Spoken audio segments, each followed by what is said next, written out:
YouTube salah satu saja media yang ternyata efektif menarik perhatian anak-anak muda kita.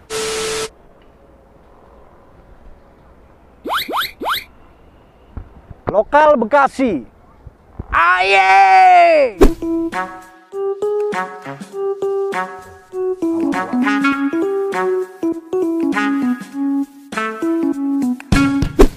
Assalamualaikum warahmatullahi wabarakatuh. Abang Po di rumah. Selamat datang lagi di Lokal Bekasi. Untuk hari ini saya mengunjungi kantor Ketua DPRD Kota Bekasi. Kebetulan saya sudah bersama dengan Ketua DPRD Kota Bekasi, Khoiruman Yuwono Putro. Salam sehat, Ketua. Salam sehat. Salam Assalamualaikum sehat. warahmatullahi. Izin ini kita gangguin sedikit karena memang kita senang ganggu orangnya, Ketua. Iya. Ini di tengah kesibukan, saya minta waktu. Alhamdulillah, terima kasih udah dikasih waktunya. Sama-sama, Mas Rugi. Untuk Ketua, ini kita memantau di media sosial Iya. bahwa ada konten channel YouTube itu Bang Coy Channel namanya. Kita akan bahas Bang Coy Channel.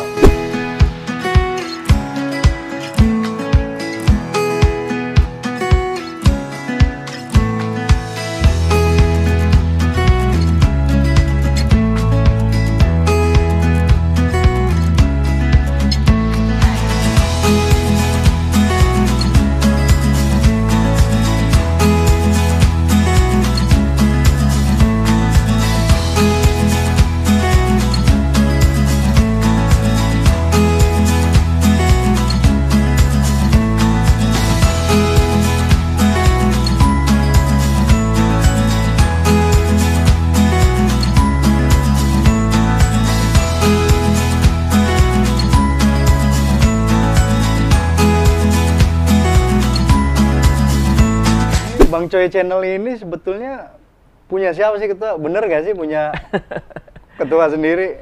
Iya. Memang ide awalnya dari teman-teman. Jadi ternyata saya terinspirasi dari tugas Ketua DPRD yang ternyata di dalam salah satu indikator keberhasilannya itu adalah bagaimana meningkatkan kepuasan masyarakat terhadap kinerja DPRD. Nah, meningkatkan kepuasan masyarakat terhadap kinerja DPRD ternyata nggak mudah. Minimal dua aspek yang harus diperhatikan. Yang pertama tentunya ya kinerjanya benar-benar meningkat. Apa sih yang perlu ditingkatkan dalam kaitan dengan pengawasan, penyusunan peran budgeting, sama legislasi. Nah, yang paling berat lagi yang kedua, kan persepsi masyarakat. Nguri gimana ya persepsi masyarakat gitu ya. Lalu berarti untuk merubah persepsi berarti harus ada pesan-pesan yang memang informatif dan mudah dipahami sehingga mereka merubah persepsi terhadap tidak hanya DPRD namun juga kinerja anggotanya sehingga mereka puas. Nah, puas tersebut mudah-mudahan akan meningkatkan citra gitu ya, kepercayaan masyarakat terhadap DPRD. Nah, akhirnya dari sanalah saya pikir kalau seperti itu berarti Ketua DPRD paling terbebankan karena otomatis orang nggak bertanya, tidak hanya anggotanya, gimana sih kinerja Ketua DPRD-nya. Nah, dengan berbagai pertimbangan tadi, alangkah baiknya sekalian saja kita sambung rasa dengan channel yang dibuat. Mudah-mudahan dari sana apa saja pemikiran yang dirasakan, harapan, mendengarkan aspirasi sebagai salah satu wujud yang informatif ya, bisa diketahui masyarakat, sekaligus menyambung antara Ketua DPR dengan masyarakat. Kayak sederhana sih.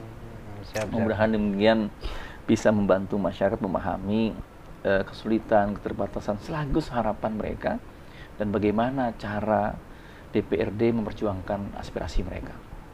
Tapi bukan berarti musiman kayak yang lain bikin konten YouTube kan itu ya? Iya. Kalau perhatikan, ternyata perilaku masyarakat kita berubah. Masyarakat yang semakin muda, mayoritas anak muda maksudnya, ternyata membutuhkan cara komunikasi yang cocok dengan mereka. Nah, YouTube salah satu saja media yang ternyata efektif menarik perhatian anak-anak muda kita. Nah, perilaku komunikasi ini kayaknya perlu kita respon nih. Nah, salah satunya itu, kalau kita buat kayak channel gitu ya, kira-kira gimana sih responnya? Kalau kurang, di mana sih kurangnya? Kayak sekaligus kita belajar nih sama anak muda. Sekaligus juga kembali menyerap aspirasi anak muda sebagai salah satu sumber harapan, inspirasi yang menggugah, keinginan untuk berubah. Anak muda itu kayaknya pas untuk kita belajar. Kayaknya lebih tepat saya belajar anak muda kayaknya. Belajar dengan Gitu. anak muda ya. Iya. Tapi kalau diguruin nanti kalau sama anak muda gimana gitu? Nggak masalah. Ternyata Karena kan banyak juga. anak muda banyak yang lebih pintar untuk satu aspek. Kita juga harus merasa sebagai anggota dewan tentunya, harapan masyarakat kan harus banyak memahami sesuatu. Ya cukuplah anggota dewan atau DPRD memahami banyak hal, sekalipun tidak mendetail ataupun tidak mendasar gitu ya.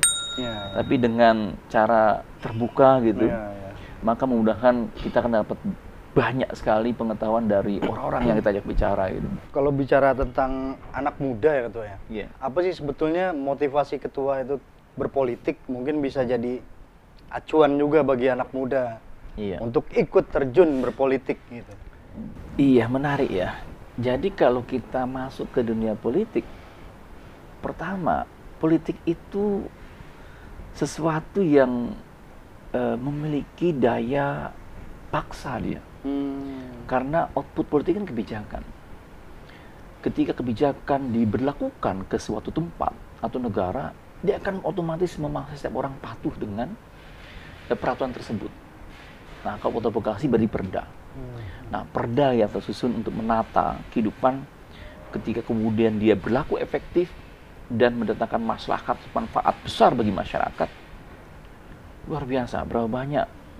Ini bukan hitung-hitungan.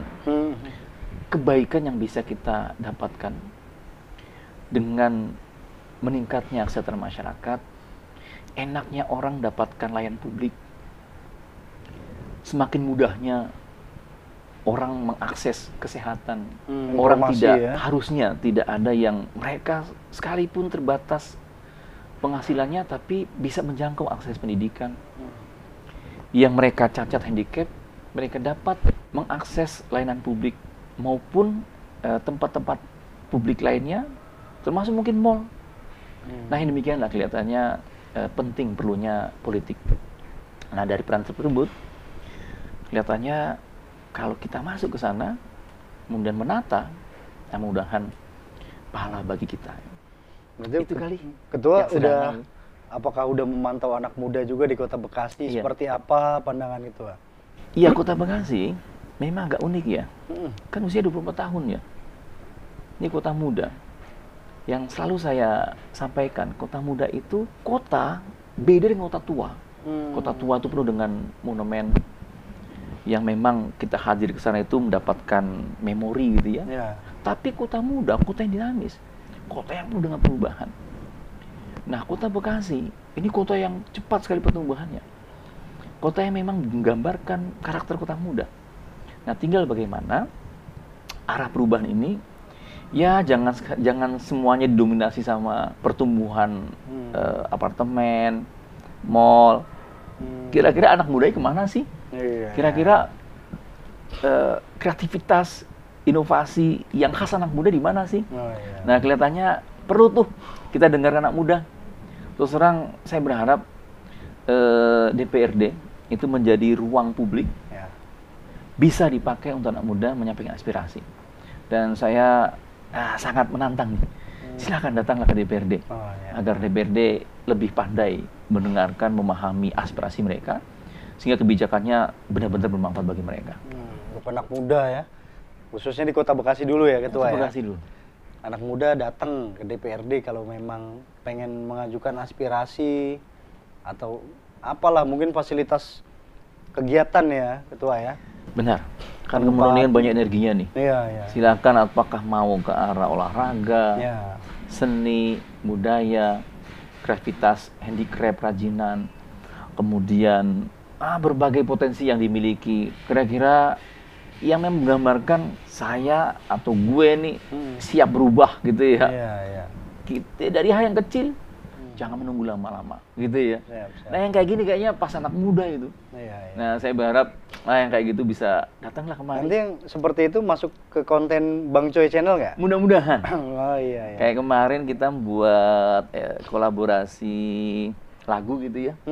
Sama lagu dengan rapper gitu ya. Kira-kira kalau rapper gimana sih? Ternyata anak muda luar biasa ya. Cocok nggak sih dengan pusaka? Saya nyanyi pusaka. Indonesia Pusaka. Dibikin genre rapper gitu ya? Ada rappernya. Lalu kalau misalnya anak muda, apa sih yang lagi, ini bukan Korean Wave ya, saya nggak ngerti bahasa Korea masalahnya.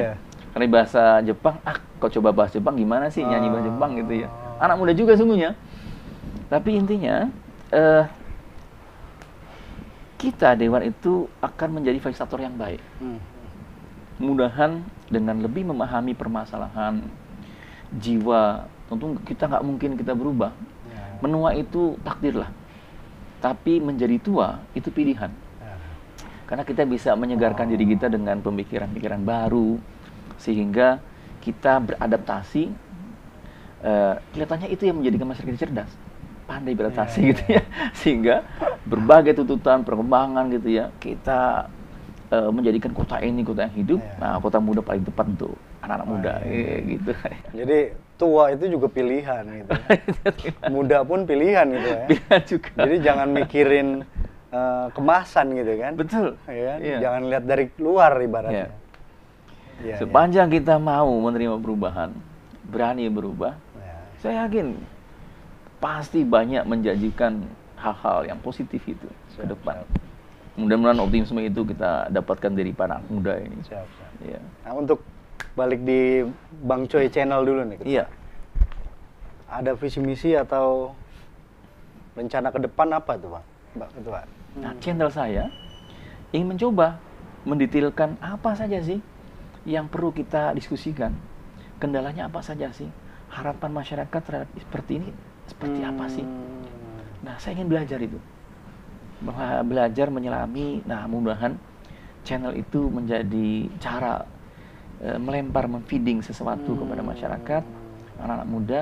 Mereka bisa memberikan komentarnya, lalu memberikan masukannya, sehingga sembari kita berkomunikasi, saya mendapatkan sesuatu yang berguna dalam menjalankan amanah Ketua DPRD. Jadi menghantar juga ya? Iya. Jadinya ada anak muda misalnya mau nanya, Ketua, di rumah saya lapangan basket, ringnya nggak ada, gimana caranya? Mungkin misalnya ya, itu kan fasilitas juga tuh. Betul. Salah satunya lah ya. Karena benar, ke depan memang kita membutuhkan satu kota yang memang menyediakan ruang-ruang publik yang memadai. Ketika masyarakat itu stres, depresi, pasti mereka akan menjadi unsur destruktif secara sosial. Tapi ketika mereka memiliki tempat relaksasi, tempat berkumpul, karena komunikasi antar manusia itu pasti menjadi solusi. Nah, ada ruang publik, kongko-kongko, antar generasi, lintas generasi, bahkan anak muda yang hadir setiap kecamatan, ke depan kelihatannya kami tuntutan.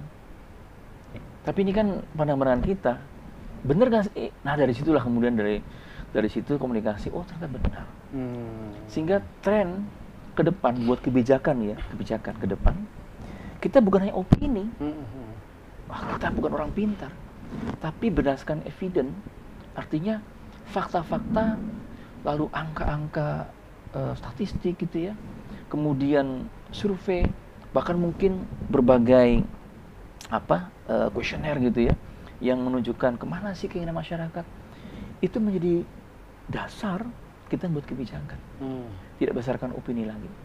Nah, dengan cara demikianlah kemudian memudahkan satu kebijakan bisa di-challenge gitu ya, bisa diuji apakah memang benar itu kebijakan karena keinginan banyak orang, sehingga orang itu merasakan manfaat dari kebijakan tersebut, atau kita saja yang membuat yang kadang terlalu pintar gitu ya, sehingga belum menanyakan apa sih benefit yang bisa kita raih dari sebuah kebijakan. Sekalipun saya akui, ada kalanya kita perlu juga menghadirkan para akademisi yang memang sudah menguasai berbagai data empiris gitu ya, supaya semakin sinkron yang dibuat sebagai kebijakan publiknya dengan output yang diharapkan dirasakan manfaatnya oleh masyarakat. Amin, amin. Gitu Bang Nugi. Jadi Bang Coy Channel ini mudah-mudahan menjadi solusi juga dari setiap persoalan atau kendala yang belum terpecahkan ya. Kita. Tentunya akan beragam ya. Masyarakat dengan sekian banyak spektrumnya gitu. Ada yang mungkin mereka punya unoknya kepada lurah, camat, RT, RW. Dewan juga bisa jadi, DPR juga bisa jadi gitu ya. Tapi semuanya bisa jadi masalahnya tidak hanya di kota, mungkin ada di pemerintah pusat. Tapi sebagai wakil rakyat, mendengarkan adalah tugas yang paling cocok hari ini. Ada nggak kata-kata bijak politik dari ketua? Ada nggak? Ya kalau hadis gampang ya, khairun nas atau umulin nas. Manusia yang terbaik itu manusia yang bermanfaat bagi sesama.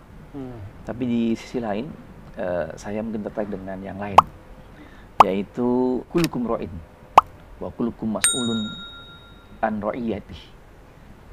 Setiap kalian adalah pemimpin, dan setiap pemimpin akan ditanyakan pertanggungjawaban terhadap apa yang dipimpinnya. Nah, ini luar biasa ini, di mana hadis ini berlaku untuk semua orang, termasuk orang yang buta, orang yang handicap, orang yang punya keterbatasan, orang miskin, tidak hanya orang kaya, bahkan orang budak sekalipun. Setiap diri menjadi pemimpin, luar biasa. Tidak ada setiap orang, ini luar biasa, tidak ada satupun yang diabaikan, semuanya itu diakui. Karena ternyata nilai pimpinan tersebut itu bukan dari posisi. Ini hadis ini memberikan satu nilai bahwa pemimpinan terkait dengan kendali diri kita. Dan setiap kita akan membawa amanah. Apa yang kita bawa? Bisa pemikiran, bisa hati, bisa harta gitu ya. Bisa juga anak buah. Bisa dengan lingkungan terkecil keluarga, bisa RT RW. Tapi semua level itu menggambarkan tentang tanggung jawab. Maka nilai dari hasil ini adalah setiap kita dituntut menjadi pemimpin dan bertanggung jawab dengan apa yang kita pimpin. Mudah-mudahan channel ini juga menjadi salah satu cara saya memberikan feedback apa yang perlu diperbaiki, sehingga kepemimpinan yang kita jalankan benar-benar bermanfaat bagi orang lain. Siapapun mereka, tanpa kita pandang latar belakang, suku, agama, ras, sepanjang mereka ada orang-orang yang memang tinggal di Kota Bekasi, bahkan rahmatul alim tersebut dirasakan oleh lingkungan kita. Dan kita akan menyiapkan itu untuk anak generasi terus kita. Mudah-mudahan aja kayaknya itu mungkin channelnya bermanfaat banget, mudah-mudahan ya Pak ya. Mudah-mudahan. Kita tidak bicarakan hoax juga, gosip juga. Setiap yang dia itu kita dapatkan kesepakatan bersama, kita jadikan sebagai cara untuk membuat kerjasama. Dengan cara demikian kita akan banyak sekali dapatkan alasan untuk bersatu. Tapi kalau kita mencari perbedaan, kayaknya suami istri pun tidak akan pernah betah untuk bersama-sama itu. Pasti selalu beda ya. Betul. Oke, terima kasih banyak Ketua. Iya. Ini soalnya dikit lagi azan subuh. Iya. Kita tengah malam. Saya mau terima kasih ya Mas. Terima kasih banyak. Sama-sama Mas Nugi. Mudah-mudahan Bang Coy Channel itu bermanfaat. Amin. Dan Abang Pok di rumah cari aja di YouTube Bang Coy Channel, ada tulisannya itu. Iya. Ketik, langsung add subrek. Iya.